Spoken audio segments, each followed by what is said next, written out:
So factors in tooling selection. The first method, constraint on tool selection. So what are the constraints available during selection of tools? So manufacturing practice, how to tool is fed, continuous turning or intermediate shaping. Next one is manufacturing process, selection of tooling. Then machine tool characteristics, speed, feed, availability of machine and holding devices, power outputs. Next, capability, that is dimensional and geometric accuracy and surface finish. Then processing time, cutting tool availability. Based on the priority, we have to select the cutting tool. So these are the constraints of tool selection. Then number two is operating requirements for tool selection. So what are the operating requirements? That is workpiece material. Based on the chip formation and heat generation, we have to select the material. Then operation, then part geometry, tooling data. So these are the factors in operating requirements. Then number three, factors affecting tooling performance. So it these things affects the tooling performance. That is cutting tool material, cutting tool geometry, cutting fluids. So this is factors in tooling selection layout diagram. So already we discussed in a previous slides, that is tool performance, tool material, tool geometry, cutting fluid. Then operating requirements, workpiece, operation, part geometry, tooling data. And this is constraints, cutting tool availability, processing time, capability, machine tool characteristics, manufacturing process, and manufacturing practice.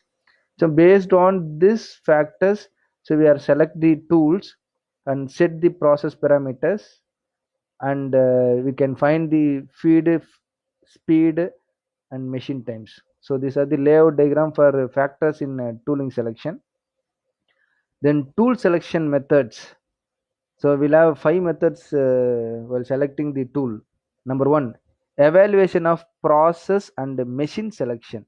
So how to evaluate the process? The selection of process and machines is satisfactory. The range of tool that can be used be limited to those suitable for the process and machine selected. So based on the machine selection, we have to select the tools. So therefore, the limits the initial list of possible suitable tooling.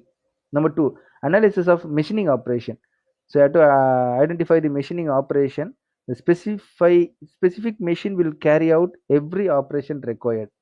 Each machine tool to be used will have specific tool types to carry out certain operation. So we need a specific tools for carry out the operation. If we need threading, we need separate tool. If we need a chamfering process, we need separate tool. So based on the specific operation, we have to choose the tool. Therefore, this analysis should enable the identification of specific tools types for specific operations. Number three, analysis of workpiece characteristics. So based on the workpiece characteristics, we have to identify tool selection. So the focus on the workpiece analysis is on the workpiece material and geometry and the capability in terms of dimensional and geometric accuracy and surface finish. Based on the workpiece, so you can achieve the dimensional, geometric accuracy and surface finish. Number four, tooling analysis.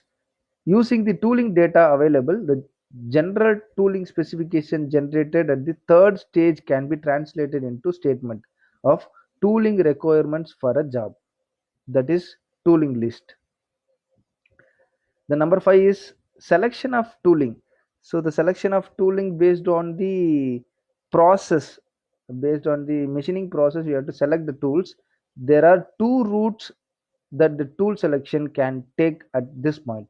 A single piece tooling is be used it, then the suitable tool holder should be selected before fully defining the tool geometry and material.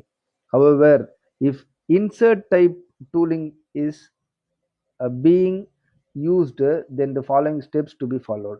So insert type tooling will be used in milling machine. So different types of inserts are available, so that you have to select.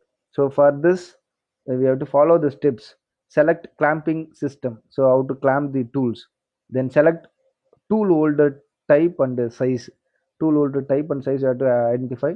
Then select insert shape, select insert size, determine tool edge radius, select insert type, select tool material.